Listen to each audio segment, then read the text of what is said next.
قرآن سنو ماں باپ کے لیے، وَاخْفِضْ لَهُمَا جَنَاحَ الذُّلِّ مِنَ الرَّحْمَةِ وَقُلْ رَبِّ ارْحَمْهُمَا كَمَا رَبَّيَانِي صَغِيرًا۔ ہاں، ماں باپ کے لیے اپنے پر پھیلا دو، پر بچھا دو۔ کیوں بھائی؟ انسان کے پر ہوتے ہیں یا بازو ہوتے ہیں؟ کیوں جی؟ بولو بھائی۔ باجو، تمہاری گجراتی میں بولوں نا، باجو، باجو ہوتے ہیں نا، پر تو نہیں ہوتے نا۔ لیکن اللہ کہہ رہا پر بچھا دو، اپنے ماں باپ کے لیے پر بچھا دو۔ پر بچھانے کا کیا مطلب؟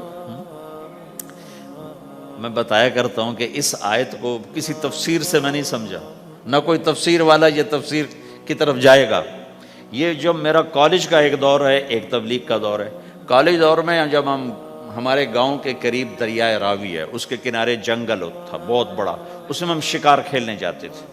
ایک ایک ہفتہ جنگل میں پڑے رہتے تھے، تو ساتھ کھانے کا سامان، ساتھ سارے حشم خدم، اور ایک ایک ہفتہ ہم شکار کرتے تھے۔ تو وہ تیتر کو لگتا تھا نا چھرا، وہ چھرے لگتے تھے تو گرتا تھا، تو یوں اس کے پر یوں ہو جاتے تھے۔ میرے آنکھوں کے سامنے وہ تیتر نظر آ رہے ہیں، وہ یوں ایسے کرتے تھے اور یوں گردن ٹیڑھی ہوتی تھی، اور اس کا مطلب یہ ہوتا تھا کہ اب میں تیرے بس میں ہوں، ذبح کر یا چھوڑ دے، میرا بس ختم ہو چکا۔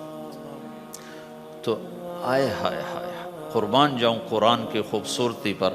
میرا رب کہتا ہے اپنے پروں کو بچھا دے ماں باپ کے آگے، جیسے زخمی پرندہ تیرے آگے بچھ جاتا ہے کہ ذبح کر دو صاحب، بھون کے کھا یا کباب بنا کے کھا، اب تیرے حوالے ہوں۔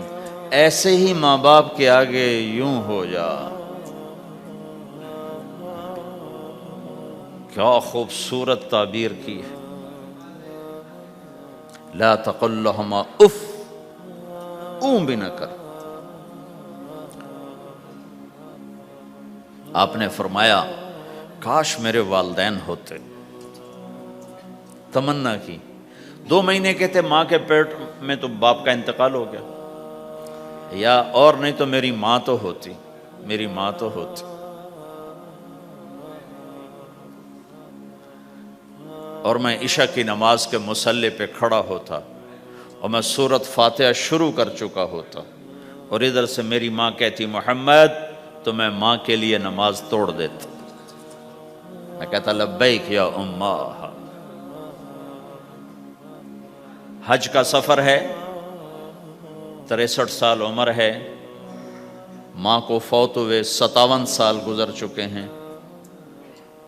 آپ حاجیوں کے ساتھ ابوا سے گزرتے ہیں، 10 میل آگے بستی ہے، پہلے قبر آ جاتی ہے۔ آپ نے احرام باندھا ہوا ہے، سر ننگا ہے، اپریل کا مہینہ ہے، ماں کی قبر سے گزرے۔ 57 سال میں آدمی کیا کچھ نہیں بھول جاتا، لیکن میرے نبی کے دل کا زخم اسی طرح بھرا نہیں ہے، اسی طرح تازہ ہے۔ آپ اونٹنی سے اتر گئے اور ماں کی قبر کے سرانے آ کے یوں بیٹھے، گھٹنے اٹھائے اور ہاتھ یہاں رکھے اور سر دیا گھٹنوں میں ایسے، اور یوں سر نیچے کر کے جو روئے ہیں جیسے چھوٹے بچے روتے ہیں۔ آپ نے دیکھا چھوٹے بچے گھروں میں ایسے روتے ہیں، ایسے ہم بھی بہت روئے اس طرح منہ گھٹنوں میں دے کر، تو میرے نبی گھٹنوں میں منہ دے کر جوں روئے جوں روئے جوں روئے، کئی گھنٹے روتے رہے۔ سن 2000 میں حضرت آمنہ کی قبر کی زیارت کے لیے پہنچا، ڈھونڈتے ڈھونڈتے اللہ نے پہنچایا، ایک رہبر کو ساتھ لیا، وہ پہاڑوں کے اندر وہ قبر ہے، تو وہ اندر ہمیں لے گیا۔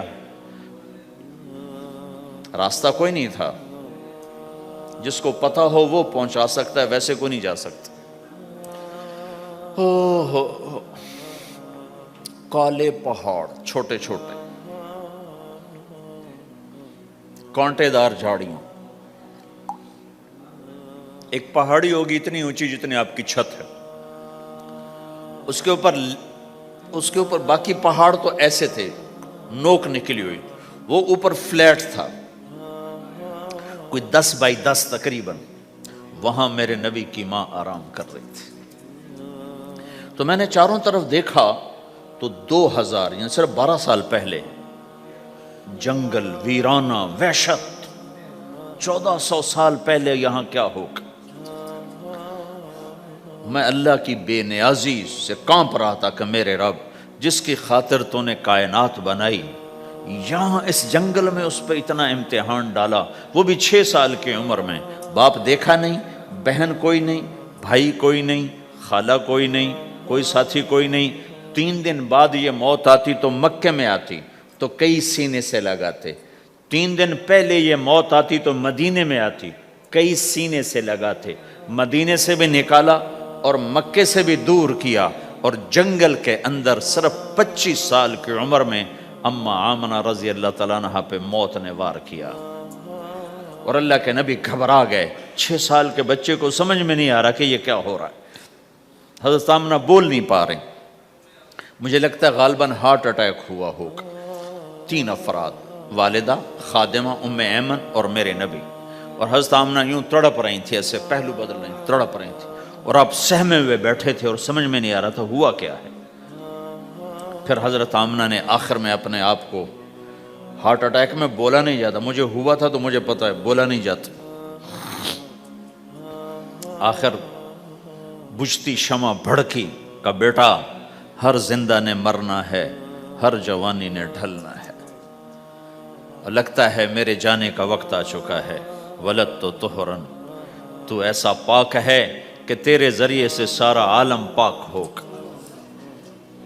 اور شمع بجھی اور چھوٹا سا معصوم بچہ ماں کے سینے پر سر رکھ کے جو رویا ہے، کاش تم اس جگہ پہ ہوتے، اس خوبصورت ملک میں، تم ابوا کو کیسے جانو، اور میں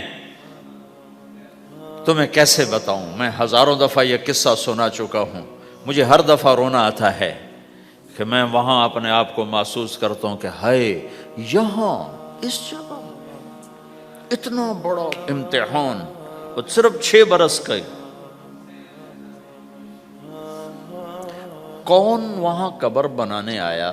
کوئی گزرے ہوں گے، ویسے تو کسی کے بس میں نہیں وہاں قبر بنانا۔ جب پہاڑ سے نیچے اترے تو ہمارے نبی پھر بھاگے۔ جب ام ایمن اوپر پہنچی ہیں تو کیا منظر تھا کہ ابوا کے پہاڑ بھی روئے اور زمین آسمان بھی روئے، اور ہر پتھر رویا کہ 6 سال کا معصوم بچہ 2 جہان کا سردار ہے، جنت کا چابی بردار ہے، اللہ کا جھنڈا ان کے ہاتھ میں ہوگا، شفاعت ان کی کہ طفیل حساب ہوگا، ان کی شفاعت کے ساتھ پل پار ہوگا، ان کے صدقے جنت کا دروازہ کھلے گا، ان کے صدقے جنت میں داخلہ ہوگا، ان کے صدقے گناہوں کی معافی ہوگی۔ اور اتنی بڑی ہستی والضحیٰ واللیل اذا سجا کا ٹائٹل لینے والا، وما ارسلناک الا کافۃ للناس بشیرا ونذیرا کا ٹائٹل لینے والا 6 سال کا بچہ، مجھے دیکھو ماں کی قبر کو سینے سے لگایا ہوا تھا اور اس کے اوپر لیٹے ہوئے تھے۔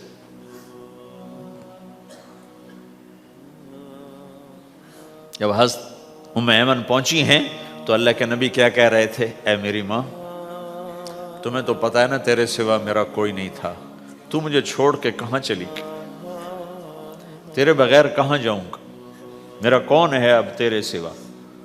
ام ایمن نے اٹھایا کہ مجھے چھوڑ دو، میں کہیں نہیں جاؤں گا، میں اپنی ماں کے سوا کہیں نہیں جاؤں گا۔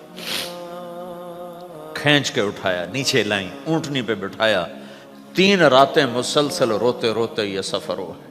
ہائے ہائے، کوئی آنسوں کو، آگے کوئی خالہ نہیں بیٹھی، باپ بھی نہیں بیٹھا ہوا، بھائی بھی کوئی نہیں، بہن بھی کوئی نہیں ہے، کوئی نہیں جس کے گود میں سر رکھ کے اب یہ بچہ سوئے گا۔ تنہائیوں کے ساتھ اب بسیرا ہے۔ تو میرے نبی کا کھانا پینا چھوٹ گیا، کچھ نہیں کھاتے تھے سارا دن، زمزم کے پانی کے چند گھونٹ پیتے تھے اور تنہا بیٹھے رہتے تھے۔ تو اس پر آپ نے یہ کہا کاش میری ماں ہوتی تو میں ایسی خدمت کرتا کہ اس کے پیچھے نماز بھی توڑ دیتا۔ تو ماں باپ کا ایک مقام ہے جو دین بتاتا ہے بھائی، صرف پیسہ ہی بنانا سب کچھ نہیں ہے، اور بھی دکھ ہیں زمانے میں محبت کے سوا۔ راحتیں اور بھی ہیں وصل کی راحت کے سوا۔